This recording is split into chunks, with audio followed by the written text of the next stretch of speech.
As you know, the Meat Eater live tour is on April 23rd through May 5th. Chances are in a town near you. What you may not know is you can win tickets to each of these events just by going to a backcountry hunters and anglers pint night. There's going to be a pint night in each of these towns: San Diego, Salt Lake City, Tempe, Anaheim, Boise, Sacramento, Missoula, Portland, Tacoma, where you can compete in Meat Eater trivia and win not only tickets to the show, but a chance to be on stage with all of us. So get your butt to a pint night and we'll see you on stage. Welcome to the Wired to Hunt Foundations podcast, your guide to the fundamentals of better deer hunting. Presented by First Light, creating proven, versatile hunting apparel for the stand, saddle, or blind. First Light. Go farther, stay longer. And now, your host, Tony Peterson. Hey everyone, welcome to the Wired to Hunt Foundations podcast, which is brought to you by First Light. Today, I'm going to talk about something that plagues so many hunters, even if they might not want to admit it.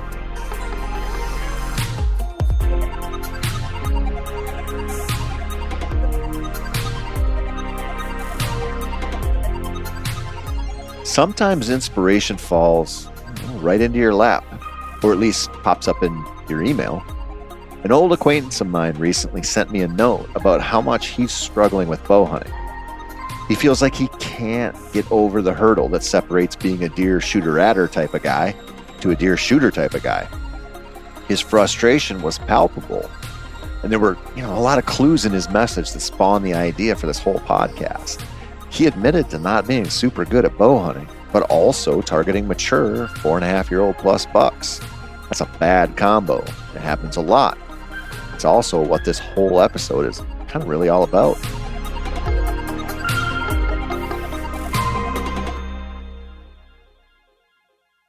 There used to be a progression to hunting that allowed someone to start small and work their way up to the deer. Not only was it a good way to develop some serious woodsmanship skills, it's also something guys my age romanticize and remember in a nice glow of nostalgia that doesn't always jive with reality. It always started with rabbits and squirrels. And as a young man with a bolt-action Remington 22 and a real bloodlust in my heart, I spent a lot of time roaming the woods with that rimfire trying to remove bushy tails from the trees. I also got to carry a pump 20 gauge for bunnies. And if you think I didn't love that shit, you're off your rocker. Some of my best memories of my childhood involve hunting small game, mostly with my dad. I remember rallying around a squirrel family with a pocket full of shells one time, which is a Rage Against the Machine reference for you young lads listening. On that morning, my dad put me in a tree stand, probably without a safety harness, and told me to work on my squirrel accuracy. I think that's where a lot of my problems started, because even though I was surrounded by bushy tails, I couldn't hit a squirrel well to save my life. I literally had squirrel fever, and I'll never forget him walking in to pick me up, and he asked me how many I got, because he had spent all morning listening to me shoot. The body count was 1, and it wasn't even a clean kill until I got down and sent that poor bushy tail to the great big oak tree in the sky.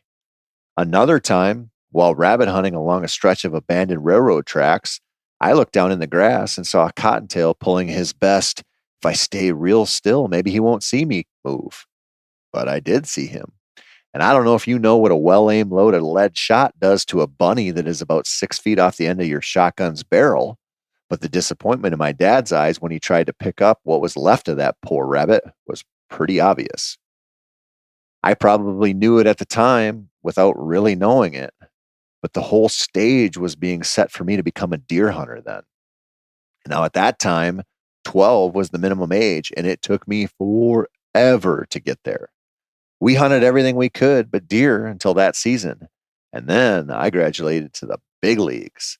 And let me tell you something, I was a born natural. Just kidding. I was definitely born unnatural. Well, that's probably not the right way to say it, but if there was an award for being really, really bad at deer hunting, I'd have definitely been in the running for some hardware for my trophy case. Those first couple of years, I could barely lay eyes on a deer. And if I did, and it got within 20 yards, it definitely got shot at, and it always walked or ran away totally unscathed. My daughters recently asked me if I've missed more deer than I've shot, and I honestly couldn't answer. I'd say maybe, because just in those first 4 years alone, I racked up a string of whiffs that should have got me sent back down to the miners, or worse, sent down to carry the mobile hot dog heater thing while hiking up and down the concrete steps yelling at people. It was brutal, and it was the source of my first whitetail meltdown when I was 15. The thing I wanted so much was so close, yet so very, very far away. I told my dad I was done. I was going to become a gun hunter. I was going to start killing deer. He said, okay, let's get some slugs and figure this thing out. But he didn't, and I didn't really want to go that route. I wanted to arrow a deer. If you're wondering if I really have any character flaws, I'll tell you this. I'm a pretty stubborn fella. I don't know why. It mostly doesn't serve me very well. But in some ways, if I set a course for myself, it takes a hell of a lot to get me to steer in a new direction. So I kept hunting. And you know what? I eventually started to hit a few deer. Then I started to hit a few correctly. And over time, the young bucks and even some 2-year-olds started to die with enough frequency where I got a little cocky. My progression to that point in my life had involved a whole lot of small game, a whole lot of upland birds, quite a few turkeys, a fair amount of deer. Well-rounded, I was, for sure, and totally clueless about what I was getting into when I said it was time to kill a Pope and young buck. When I made that move, what I didn't realize was that I was turning back the time to old Tony, or I guess young Tony. Anyway, it was like I was 12 again. And while I could always get my bow drawn, I definitely could not get the pin anywhere close to where it needed to be. Meltdown number 2 happened again on a night I've talked about on this podcast before, where in the span of maybe 10 minutes, I missed a solid 150 class deer and then a really nice 8-pointer that was close enough that I probably could have dismounted from my stand and very briefly rode him like a rodeo bull. In fact, that probably would have been more effective than what I actually did, which was see him, pee my pants a little, shoot over his back, and then pray to the deer gods that lightning would take me out of this life that I definitely wasn't meant to live. As all stories go, I finally did kind of get my shit together, and I killed a couple of big bucks in consecutive seasons. And let me tell you something. I thought I had the whole thing tied up with a nice bow after that. What I didn't expect was to get a job in the hunting industry and suddenly have a whole lot of pressure to be good at this stuff. My deer hunting life has been a lot like trying to go up a super steep driveway that is covered in mostly ice. I can throw it in 4 low and try, but the odds are pretty good that my best efforts will eventually leave me at the bottom of the hill, sideways in the road, with nothing to show for it but elevated blood pressure and the desire to set the world on fire.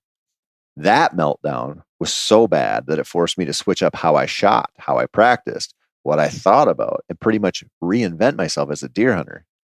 That's not that easy to do, my friends, but so far it has, mostly worked. Now, I'm too conditioned to failure to believe another meltdown isn't coming, but for now, it feels like I might not regress anytime too soon. Now, think about this. That's a pretty abbreviated version of 31 years of bow hunting. And I still struggle all the time. And I mean all the time. Do you know why? Because bow hunting white-tailed deer, specifically mature bucks, is really, really hard. It's not easy for anyone, at least if they are hunting pressured deer.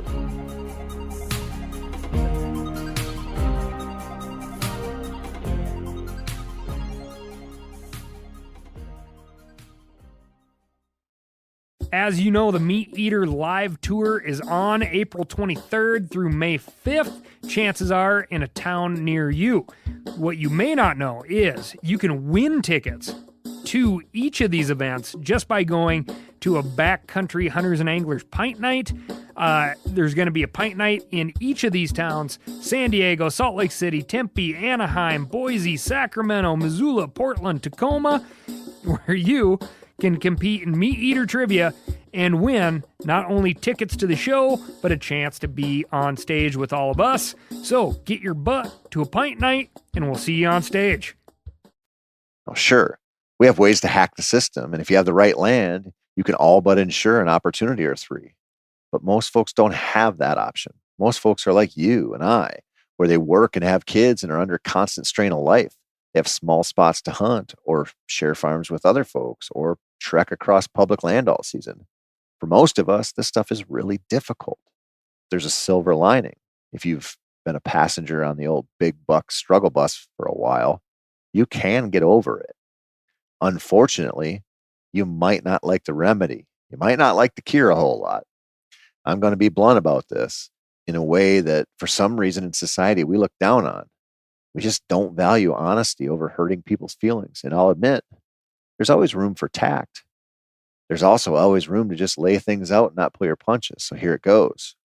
If you're struggling with killing a mature buck, whether it's your first or maybe you sporadically make it happen, but there's no consistency to your game, here's the deal.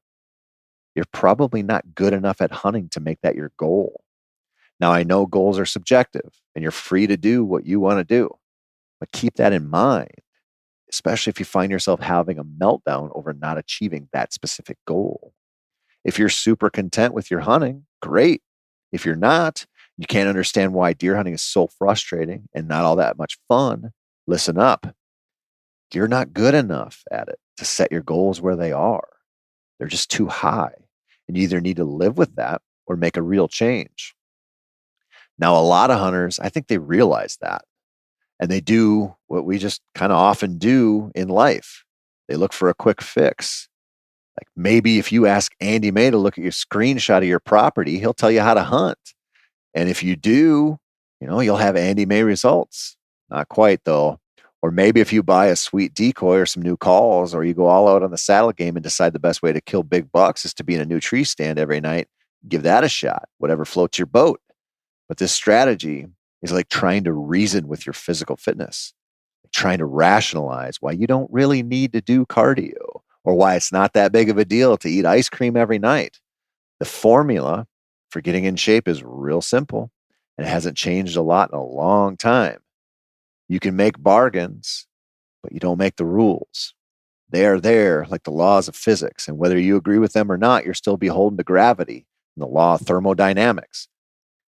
So are you good enough for your goals? This is a tricky one, because if you don't set challenging, somewhat hard to achieve goals, then how are you going to grow as a person and as a hunter? The downside to this is we often focus our goals on a simple metric, which is antler size. Sure, we say we target mature bucks. That's just weasel words and we all know it. If a deer comes in with 160 inches of antlers on his head, he's getting shot whether he's a baby or a grandpa deer. Mostly what we target is actually antler size, and that's just the reality of it all. But simply killing a 140 incher when you've only ever killed 2.5-year-olds isn't the only way to go about this. Like, I don't know, how good of a shot are you? Not at the range, but on real deer. If you think you have the younger bucks and does mastered, so it's time to target the big boys, ask yourself, when you shoot those other deer, do you really always do your job correctly, or mostly always? How many of them have you shot? When you're sitting in a stand and you see a 100-inch 2-year-old coming down the trail and the weather is perfect and your heart rate spikes, do you want to shoot him? Be honest. If you do, but you're worried he isn't big enough, ask yourself who he's not big enough for. Strangers on social media? Your hunting buddies? If you have good buddies, they'll give you some shit, but they'll also be real happy for you. If someone on social media disapproves of the deer you shot, you have some options, like not posting your kills, which is pretty simple. And if you just have to post it, just be happy about it and let folks know that you are happy about it. Some people will still be pricks about it, but that's because they are miserable with their own lives. Leave them alone and let them suffer until they get their act together. Celebrate your success. Those people aren't your problem. If you have the world of younger bucks and does totally dialed and you are honestly ready for the big leagues, but have struggled mightily, think about this. Where are you going wrong? Are you not seeing the big bucks? Well, are they there? Or are you hunting a place where the age quality is lacking? If they are there and you can't see them when you're hunting, then it's probably all about scouting and hunting smarter. That's it. Got to put in the work and really think through your setups. Try to learn why your efforts aren't producing the sightings. Or are you seeing the big ones, getting shots at them, but not quite able to make the right connection? This is a big one. And it happens to just about every bow hunter who doesn't grow up with 1,000 acres of primo ground to hunt in Iowa. This stage can wreck you as a hunter and as a human. It's just rough. So what do? The only way out is through. And for me, it involved a lot of target practice and a lot of inner monologue where I told myself to focus on the shot, watch the deer's body, plan for the moment when I'll draw, the moment when I'll shoot. Am I going to stop him? Am I going to shoot him as he naturally comes through? What I'm not going to do is stare at those antlers and think about how much I'm worried that I'm going to fail.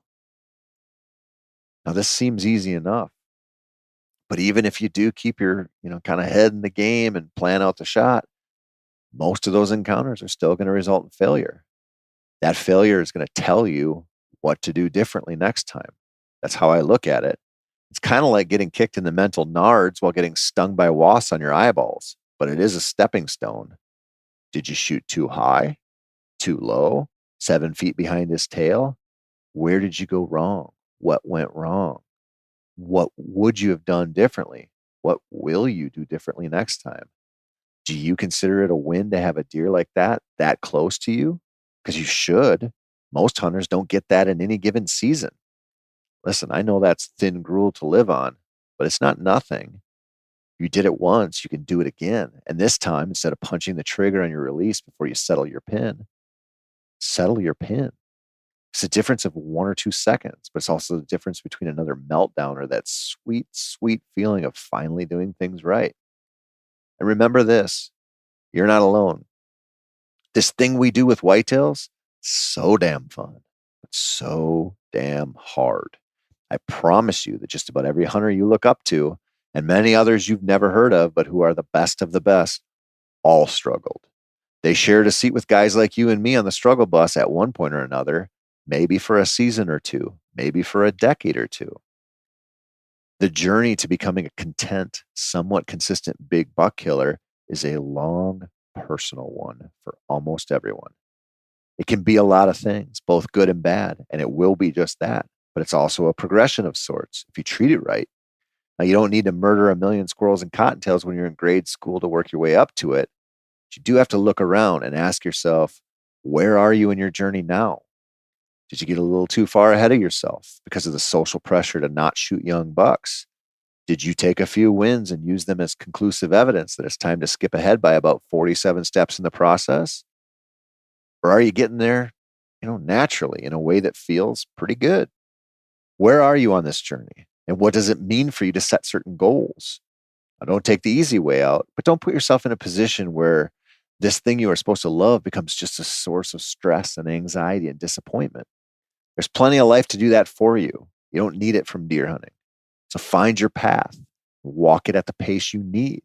And eventually you'll get to a point where the challenge is real, but also doable. That's a wonderful place to be, even if it's just always kind of a temporary place to be. So get out there, my friends. Make something good happen in the woods. Come back next week because I'm going to talk about gambling, kind of. That's it for this week, my friends. I'm Tony Peterson. This has been the Wired to Hunt Foundations podcast. As always, thank you so much for listening. I can't tell you how much all of us here at Meat Eater truly appreciate your support, but we do. It means the world to us. So thank you for that. If you want some more whitetail content, if you want to listen to Clay talk about stone points, if you want to go check out the Meat Eater Trivia podcast, maybe the Buck Truck series that the Element guys put out, I don't care, whatever it is, go to themeateater.com and you will find so much hunting and fishing content. Cooking content too, if you want to make some backstraps or something really hump. Go there, check it out, get your fix. If you feel the need to maybe treat yourself to something nice, the Meat Eater store is right there.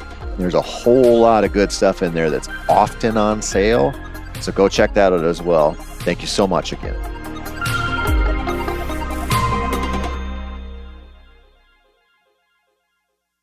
As you know, the Meat Eater live tour is on April 23rd through May 5th. Chances are in a town near you.